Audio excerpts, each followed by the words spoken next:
Video truly is the future, especially when you're talking about collaborating as teams. Look, it might be a sales call, it might be a design development, like we're trying to figure out the best new thing to do with our website, dude, because we gotta sell surfboards.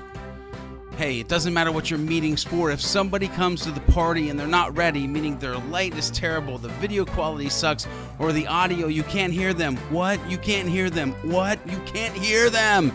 Then the good ideas, they fall to the wayside. The deals, you don't make that money.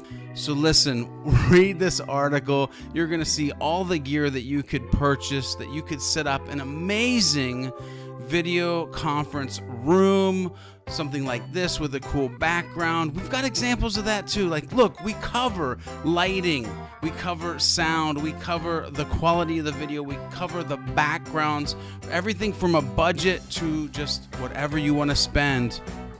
Look, read it, create it, and videotize it.